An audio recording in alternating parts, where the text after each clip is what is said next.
Hey, are you curious how chords are formed in Kalimba? And do you want to know, in theory, how we form the chords in Kalimba? Ayusin ko lang yung camera. Yan. This video is not for people who want to learn Kalimba. You can just go ahead and learn Kalimba without watching this video. But in case you are playing Kalimba for a couple of months now and you want to go deeper and deeper, this video might help you. What's up guys, it's me your boy Erick and welcome to another episode of my Kalimbanizing series, where we are going to study Kalimba in its, theoretical side and music theory, basic music theory. I'm in Singapore right now. It's a cloudy day.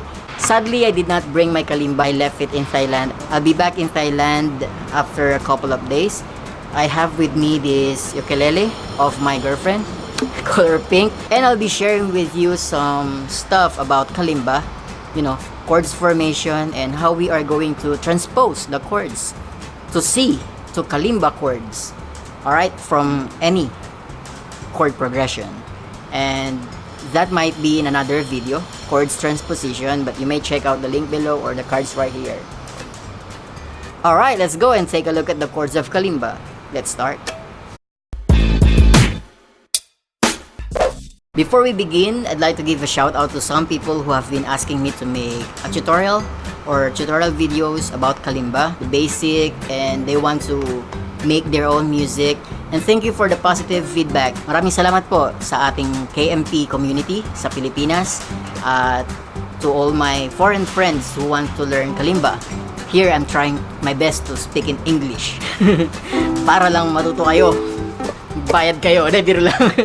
Alright, so this video is part of the foundation of the Kalimba itself, Kalimba learning. If you want to go deeper, you need to, to learn a lot, right? Just as a student studying English major, learning about parts of speech, fundamental lang yun. And this is part of the fundamental knowledge of music.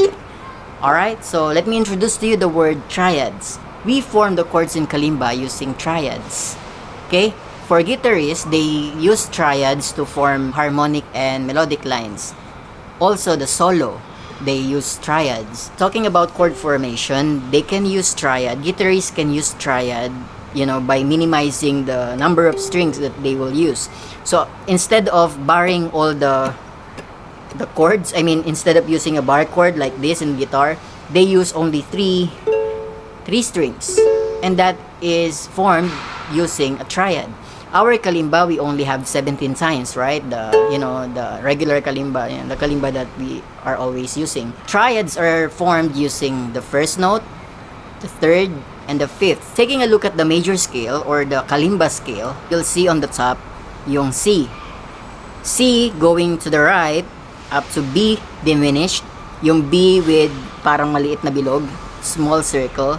C, D minor, E minor, F, G, A minor, and B, or 1, 2, 3, 4, 5, 6, 7. Yan yung ating Kalimba notes or Kalimba scale. That's the times itself. Ulitin mo lang yan 2 beses, that's the higher. And then mag-add lang tayo ng 2 pa, that's the 17 times Kalimba. So now let's take a look at the C major chord. So are you looking at your Kalimba? It's better if you will hold your Kalimba. I don't have Kalimba here, so let me just hold this ukulele just so I can feel like I'm teaching music. Alright, so C. So the first note is C, that's the root note. And then the third note is E minor. The fifth note is G. So taking a look at Kalimba, we have C, E, G, because we have number 1, number 3, and number 5. Root note is C, third note is E minor, and fifth note is G. Alright, now next, D minor. So we have the D minor, that's the root note. And then the third note of D minor is F. So root note is D minor, and then you count 1, 2, 3. 1 being the D minor, 2 being the E minor, and 3 is the F. And the fifth note is A minor. That's the triads, D minor, F, and A minor. In our Kalimba, 2, 4, 6 is D, F, A. Triads. Next, we have the E minor. We have the root note as E minor. The third note is G. And the fifth note is B diminished or B. So, tignan natin yung Kalimba natin. In E minor, we have E, G, and B. E, G, and B. So we move on to F. I'm taking a look at the major scale of our kalimba, the C. So C to B diminished, yun po yung pa-right. So taking a look at the C, yung sa number 1. Alright, going to the right, that is the kalimba scale.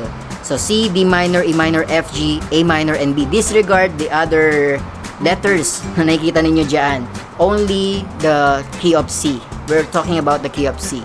Soon we're going to talk about the transposition, but not right now. That's in another video. As for F, we have F being the root note.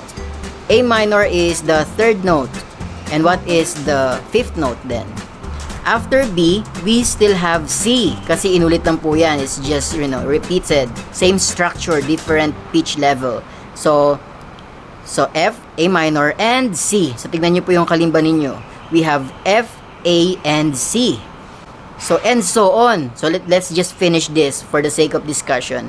Sa G, we have G being the root note. And then we have B being the 3rd note. And of course, D minor being the 5th note. Tignan nyo po yung inyong G.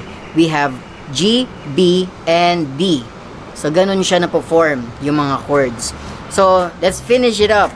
Meron pa tayong A minor. Sa A minor, you have A minor being the root note. That's the 1st note. Tapos, we jump to C being the 3rd note. And E minor being the 5th note. We go to A minor and you'll see A, C, and E. And we are now in B diminished. Sa B diminished, this is the unresolved sound. Parang nakakabitin. It's a sound of you're in the cliff. Parang may tense. Alright? We have B being the root note. We have B minor being the 3rd note. And F being the 5th note. So if you will take a look at B chord, we have B, D, and F. If you want to learn more about triads, you can just type in YouTube the word triads. And there are a bunch of music theory tutorials about triads. I gave you this information because this is very helpful if you will learn other musical instruments as well. And making yourself aware of triads is an edge. The reason why we learn music theory is for us to go ahead or go in advance for us to apply it. And it's easier to apply or to do something if you learn the theory, right? That's why people are studying first before doing something. In our case, in Kalimba case, you don't actually need theory for you to learn Kalimba. However, if you want to be a better player, if you want to improve yourself, it's better if you will learn the theory of Kalimba. That will help you to write your own musical piece, to practice your listening skill, and generally, your musicality. Lakad na po muna ako. Our Kalimba has 3 minor chords. We have E minor, A minor, and D minor. Tama ba? E minor, D minor, A minor. For the triad formula, it goes root being the 1st, then the 3rd note is actually flat, and the 5th. So for the 3rd note of those minor chords, we have the flat. But you don't worry about that because if your kalimba is in standard tuning, it's already arranged in such a way that all you need to do is to play it.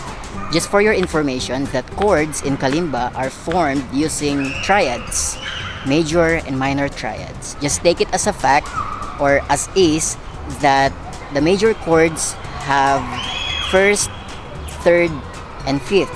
The minor chords have 1st, flat, 3rd, and 5th. So that's how the chords in kalimba are formed. It's easier for us to learn it if we have keyboard kasi you will see what it means by 1st and then the 3rd and 5th. Kasi nandoon yung mga steps niya, semitone and whole tone, 'di ba? Pero yung kalimba po, it's already arranged. You don't need to think about it. Alright? So just so you know that it is formed that way.